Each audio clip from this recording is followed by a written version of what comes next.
What's happening, family? It's your man, Mark Black. I wanted to talk to you today a little bit about something I've been thinking about recently, just kind of a change of pace, a change of topic.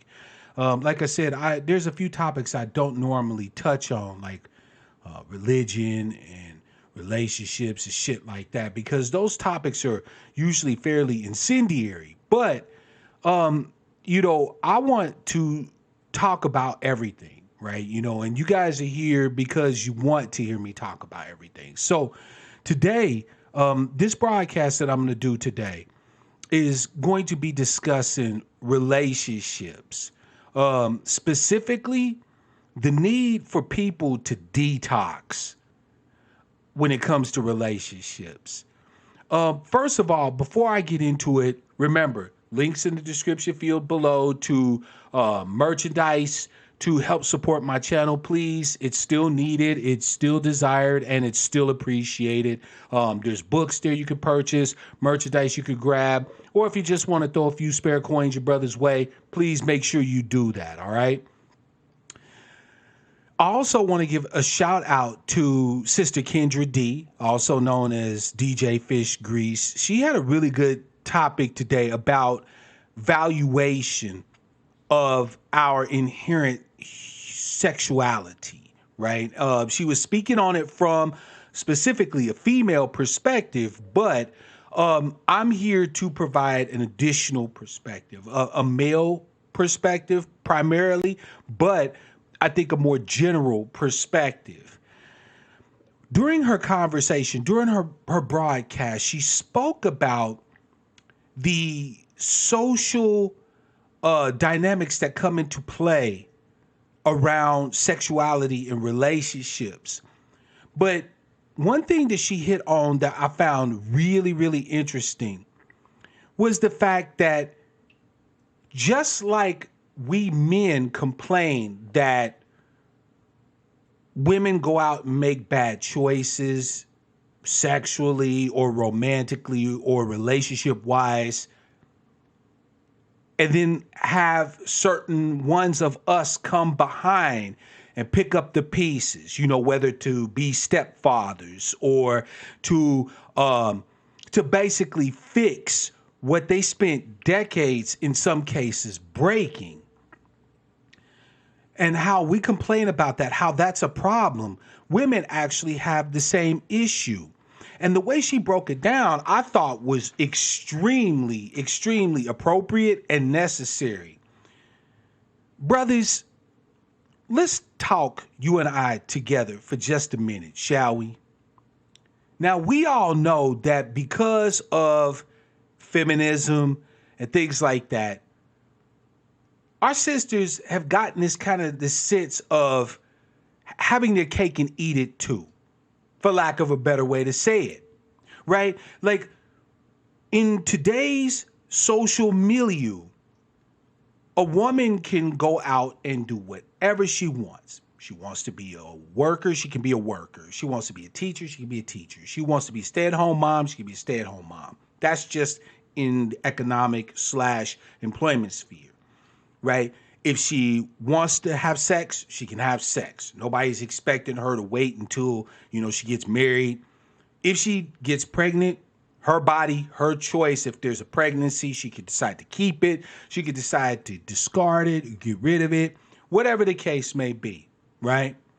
So they have a range of choices, yet it is clear that we males are still supposed to be socially obligated to uphold many of the obligations, duties, and responsibilities that we previously had under the old gender norms, under the old sexual norms, right? So having your cake and eat it too in this particular instance for women means that they get the opportunity to go out and do whatever it is they want and still get the benefits of males' labor, resources, time, energy that traditionally only women who followed certain standards or acted certain ways were able to gain access to. Because of this, very often, many of us men find ourselves with the option not of ideal traditional womanhood, but less modern womanhood. Meaning, no man would be allowed to be in any arena publicly where he could claim he would want to have a woman who wasn't ran through like diarrhea through a duck. Right? No man could claim he wants to only be with women who don't have a body count. Nobody would fucking accept that. Besides, it's unrealistic in a society where virginity is not valued in the least. Right? Virginity is not something to be proud of in this society these days. It's something to actually be laughed at, to be mocked, to be made fun of. Right? So here it is, as a man, you can't expect any of the traditional prerogatives from women that you used to be able to have an expectation of in any given relationship. Not the expectation of a relationship. Don't get it twisted. I'm not saying men have a right to a relationship. What I'm saying, though, is that before the modern day ethos of how femininity, womanhood operates in this society came to be, men had prerogatives that they could expect to gain from relationships with women. And women had prerogatives that they could expect to gain from relationships with men. Well, women still have the right to request, to expect their prerogatives, whereas we men do not. That's an issue in and of itself. That's a whole wide range of topic right there in and of itself. The fact that the gender roles, the way that sexuality, and I don't just mean like actual, boning. I'm talking about human sexuality, our sexes, the way our sex is expressed throughout society has changed overwhelmingly for women. Much, much less so for men. Now, what does this mean for us men? Well, what this means is that because women now have to some degree a primacy of place in our society, meaning that women's issues take the forefront of center stage, women's health issues, women's mental health, women's care and concern, and so on and so forth is at the forefront of our society's focus. The likelihood that you as a man are going to be in relationships where you would consider yourself lucky to get 50, 60% of what you might expect or what you might want is high. Now, for us males, what this means is that over time, we're going to go through some shit. Every brother I know has stories of just absolute stragnificent fuckery that he's experienced in relationships with women. Everything from having to fend off the advances of his girlfriend's mother to competition between his girlfriend or his wife and her female friends and family to investing tons of time, resources, effort into relationships where she doesn't have to invest really anything because she wants to keep her options open to trade up, hypergamy, and so on and so forth. Now, Do I think, brothers, that it's fair that in this era of having your cake and eat it too, that you get it? Hell no. Not at all. No. If you have no right to demand the historical prerogatives that would be yours as a male in traditional relationships, then no woman has the right to demand traditional prerogatives from you. All things being equal, that's the fairest solution, right? No woman should have a call, right? Meaning that if you offer your resources to some woman that you care for and that you love, have at it, house. Go for it. There's nothing wrong with that. But she don't have no call on that. If you choose to protect and defend her, good on you, bruh. I respect you. But she don't deserve that as just a matter of course. In other words, what I'm saying is, brothers, is that for us, detoxing sexually, relationship-wise, means that we have to then start setting our own boundaries, our own standards. In the absence of a standard that is socially enforced upon both men and women,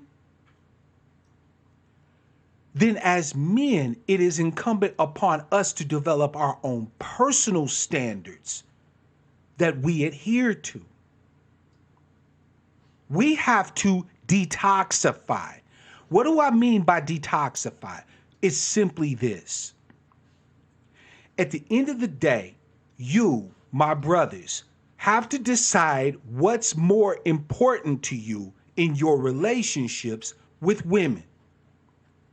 In these sexually libertine times, you can, of course, have pretty much all the sex you want at the cost of being able to have any meaningful, deep, lasting, stable relationships with women. Because, brothers, the sexual revolution has benefited women, and it's benefited us too. Traditionally, in our society, if you wanted to have sexual access to females, you had to establish yourself as a man of means, or at least the potential to gain means. You had to be able to hold down work. You had to be able to get a place. You had to be able to pay the bills. You had to be able to be cold with them things or carry the strap in defense of your family, and so on and so forth. But now, because women have had the opportunity to change the sexual dynamic to the point where they can simply indulge pretty much with no strings attached, for lack of a better way to say it, it's a pussy bonanza out here. So if you find yourself placing value solely on sexual access to women, then you live in a time for men that's heaven on earth. You can literally stumble out of your house and start fucking. Literally. You can just walk right out of your house and spend 20 minutes in the general vicinity of some female, no matter the ethnicity, no matter the age, no matter what. If she's an adult, the odds are with you that you at some point will get laid. That's it, and that's really about all. Or if you place your value on what it is that you find to be lasting, right? On intellect, on communication, on a willingness to be helpful and to be kind and compassionate, on a willingness to be modest. I'm not talking about dressing your woman up in a burqa. I'm just simply saying that she recognizes that she doesn't need to be the fucking peacock. She's all right with being the peacock's hen. If these things are what you value, then it is incumbent upon us as men to change what standards under which we operate. We have to say, okay, I know society operates in this fashion. You are perfectly fine, sister, to go out and do whatever it is that strikes your motherfucking fancy.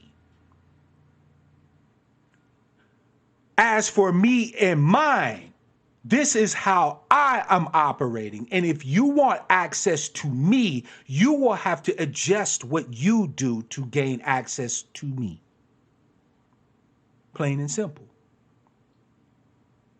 In the absence of a socially enforced universal standard around human sexuality and the expression of sexuality amongst ADOS folk, then we men have to develop individual standards that we are willing to uphold no matter what. There is no wavering. There is no bending. There is no giving. The first time your boundaries are crossed, that's a wrap.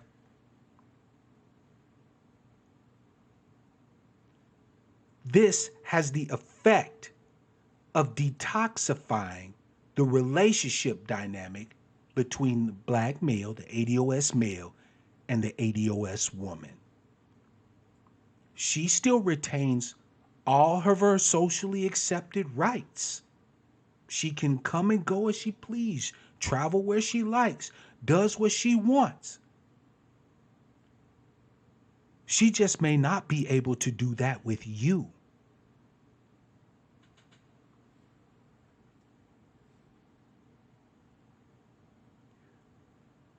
Part of the reason why there's so much rancor, it seems, you see these gender wars between the black man, the ADOS man, and the ADOS woman. Economics plays a huge role in it. But the second most important dynamic in this thing is the change in the social contract. The social contract used to be weighted roughly equally, especially for ADOS males and females, because unlike what feminism will try to tell you, ADOS males have never been white male hegemons. We have never had that level of power over black women in this society. It has never happened. We have not been the tyrants of black women. We haven't been allowed to be. Not that I think any sane, rational black man wants to be, but we have never had a place to be. As a matter of fact, if you look at the works of scholars like Dr. Tommy Curry, you can't even truly use gendered phrases when it describes the dynamics between black males and black females, because gender is a function of the dominant society. White males are men. White women are women.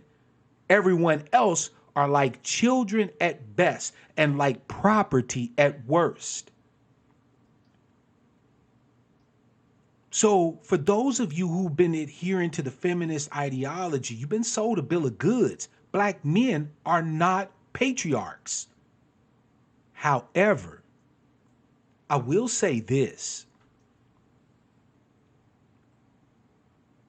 If we find that the social dynamic that currently obtains between the black man, the ADOS man, and the ADOS woman is toxic, and you have one party that not only has no incentive to detoxify the situation, but actually is incentivized to keep the status quo, then the only way it changes, brothers, is for you to change it. I used to be a very strange bird, brothers. I was a man who was raised traditionally and thrown out into a non-traditional world. My mother taught me to open doors for women, right? To carry the heavy bags of groceries. My mother even taught me how to cook, clean, sew, iron, wash. I cook better than most of the women I've been with. I can iron clothes. Like, I still know how to iron clothes, to make sure they're not wrinkled. I don't toss them into the dryer to try to knock the wrinkles out. I can change baby diapers. I can feed a baby. How all my girlfriends used to bring their babies to me. When I say girlfriends, I mean my girlfriends, not girlfriends, like chicks that I'm, with or whatever, right? Girlfriends used to bring their kids to me because Uncle Mark could put a baby to sleep like nobody's business. So I was this traditional cat who was given the additional role of being a helpmeet to women to make their way smooth. Meanwhile, my sister grew up in that same household, being allowed to run the fuck amok, to do whatever she wanted to do, to go out, date, do whatever. My mother made sure to tell me I better not ever even think about bringing a girl up in her house. I was a virgin until I was grown. If I was smart, I'd still be one. Well, I'm married now, but short of that, I'd have stayed one. But I digress.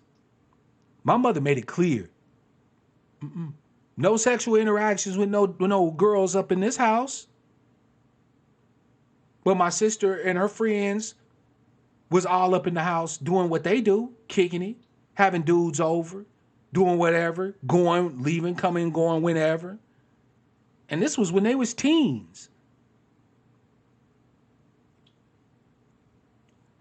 Because of that upbringing, brothers, my interactions, for the most part, were fairly toxic. This is not to say that I've had an overabundance of bad relationships. I haven't. I've actually had some really, really good relationships. I will say, though, that I've had good relationships in spite of, not because of.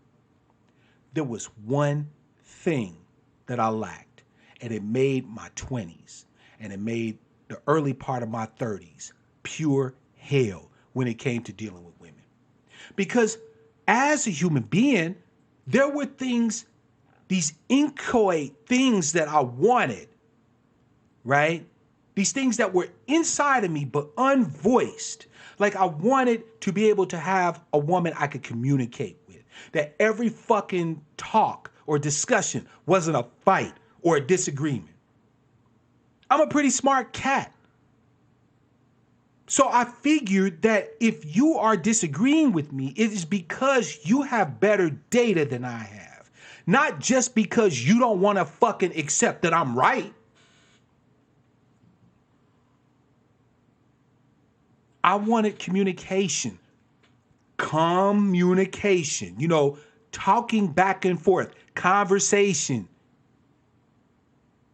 I wanted a woman who trusted in my abilities, such as they are. I'm not Superman, but I got a lot of shit I do well. I got a lot of things that I do really well. And I wanted a woman who would say, damn, my dude does these things well. If he speaks in any way authoritatively on these things, I'm riding. Most importantly, though, I wanted a woman who was mine. Yeah, I said it. Ownership. Y'all, women still get to claim us. They can say, that's my nigga, that's my dude, that's my man, that's my boo. But men nowadays are looked at like fucking scum if they place any type of even an inkling that they may want to own or have possession of, for lack of a better way to say it, their own mate, their own woman. Yeah, I wanted to have possession of a woman that was mine. Not everybody else's, not who was only mine until she could find something better, but mine. But I didn't know these things, brothers and sisters. I didn't know these things. They were in me, but they were inchoate. I couldn't voice them. And the reason why I couldn't voice them is because I lacked the language. I lacked boundaries. As soon as I started to establish, I don't give a fuck how pretty they are. I don't give a damn how good the pussy is. I don't care how sweet they are to me from Jump Street. I want this, and this. I demand this, and this. Or I don't care. They got no shot whatsoever with me. They could come and sit butt-ass naked in my lap, and the dick will not be open for business. Yes, I said it, brothers. I shut the shop down. I'm closing the studio. Right?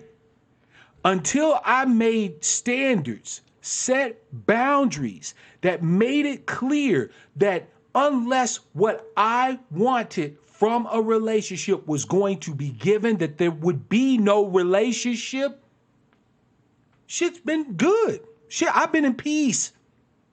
When I've been single, it's been great. And the relationships I've had were great up until the time they ended. I have not had a single bit of stress. And the best part about it is, brothers, is I'm not taking all of that old toxic shit with me. I'm not a bag man. You feel me? I detoxed. I established clear standards for me. You free, ADOS woman, to do whatever the hell it is that you want to do. And I'm free that if I don't like that, I don't have to fuck with you. And y'all can take that how y'all want to take it. It sounds much harsher than it really is. Self-care isn't just about physical health.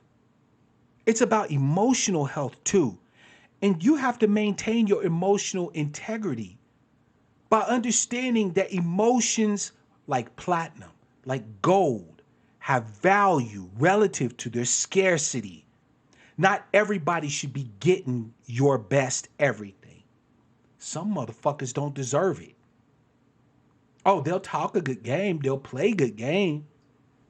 But at the end of the day, if you use your discernment, you be patient, and you hold to your standards and your boundaries, they'll out themselves. And you'll be able to move forward doing something else with no stress, no toxicity.